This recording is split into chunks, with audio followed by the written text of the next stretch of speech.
नमस्कार दोस्तों, मैं रवीश कुमार। इजराइल के अंदर घुसे ईरान के धमाकेदार ड्रोन, लेकिन यह हमला किया यमन के हूती ने। इजराइल को चकमा देकर मचाई तबाही। यमन के छोटे छोटे ड्रोन ने मचाई इजराइल के अंदर तबाही। ईरान के इशारे पर यमन ने इजराइल के फाइटर जेट को खदेड़ा। हर तरफ मचेगी तबाही, हर तरफ होगा कोहराम। इस बार यमन की हूती ने इजराइल को खादर दिया है।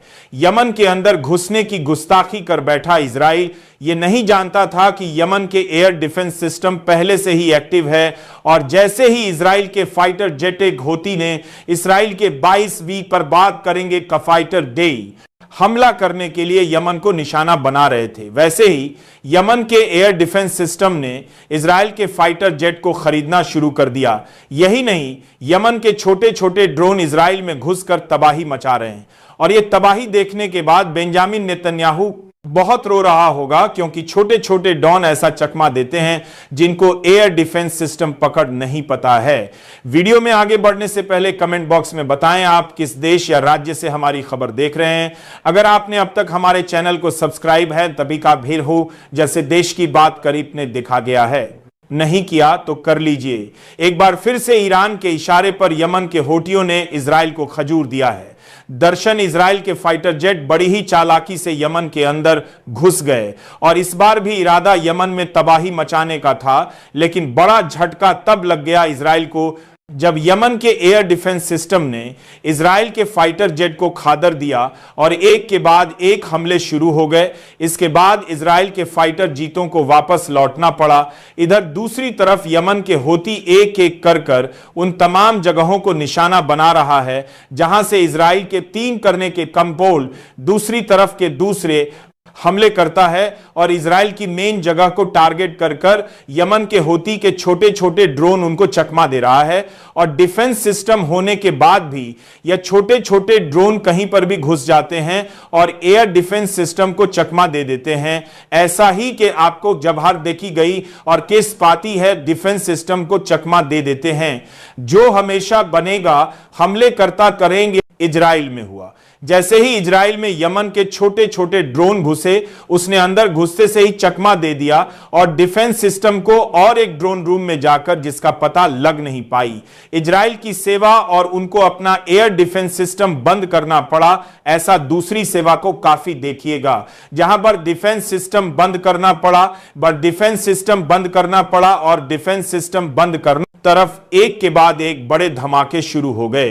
यह धमाके देखने के बाद इजराइल भी हैरान था, क्योंकि इन छोटे छोटे दोनों ने वह कमाल दिखाया जो अब तक किसी ने दिखाई नहीं था। यमन के हट योग कहना है कि छोटे छोटे ड्रोन उनकी मेहनत का नतीजा है। या किसी ने गरीब ही धमाके दोनों ने मोसमान साथी देखी और की मेहनत नहीं उन्होंने खुद बनाए हैं। इससे दूसरी तरफ इतनी ताकत मिल रही है यमन को।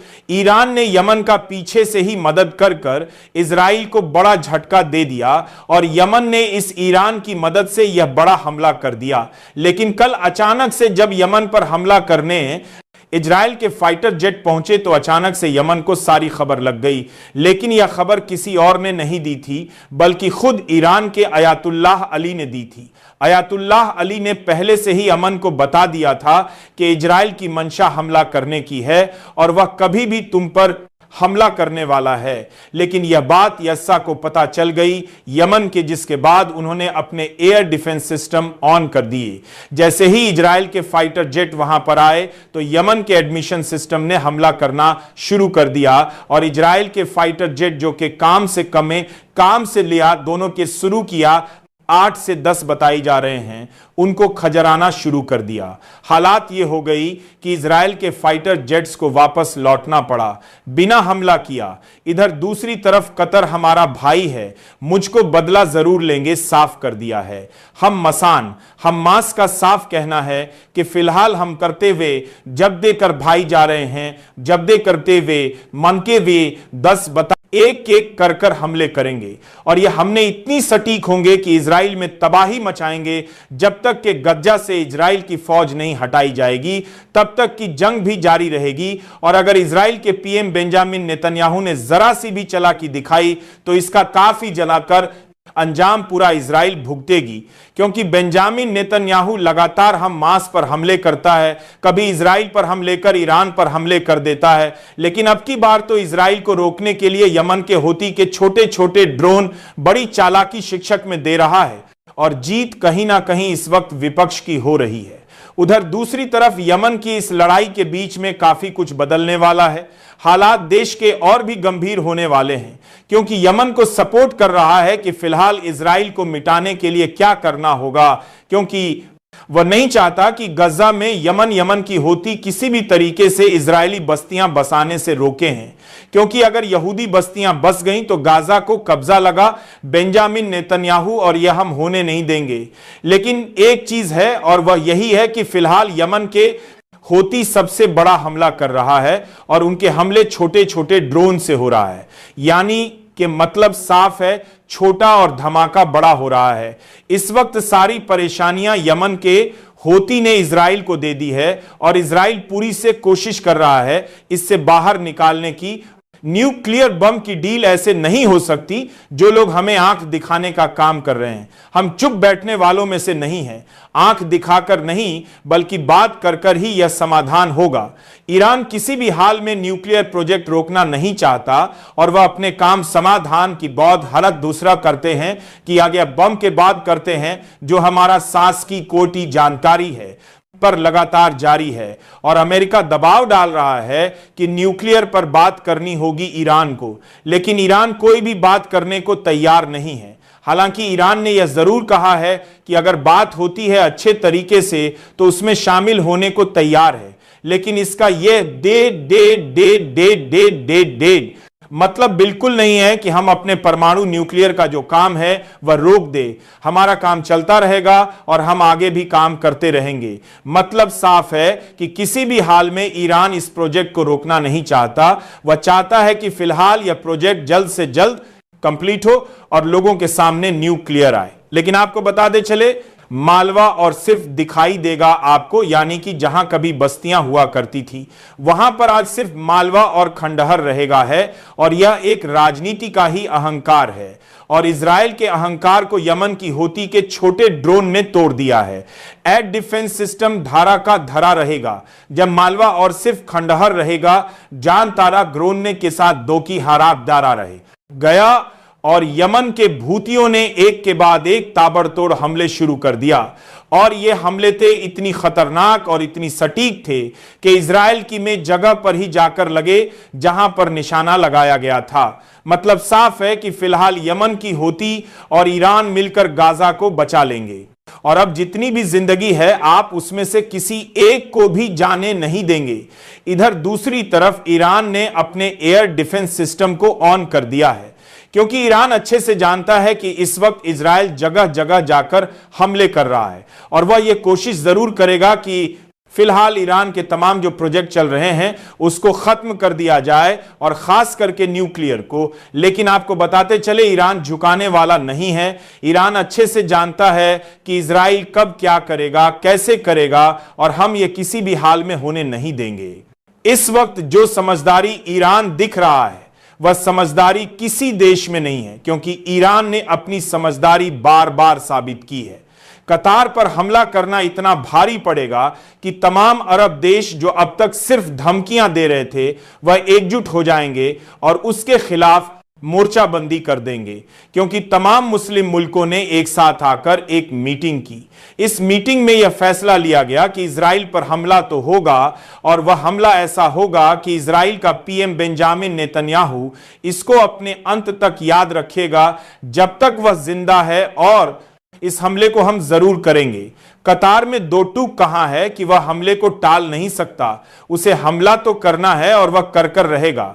लेकिन अगर अमेरिका ने बीच में आने की कोशिश की तो जो रिश्ते अमेरिका के साथ है वह भी हम बिगाड़ लेंगे। जाहिर सी बात है, कतार पर हमला करना इजराइल की इसलिए भी सबसे बड़ी गलती थी क्योंकि अब तक तो तमाम देश अलग अलग चल रहे थे। इस मीटिंग के बाद तुर्की ने चेतावनी दी।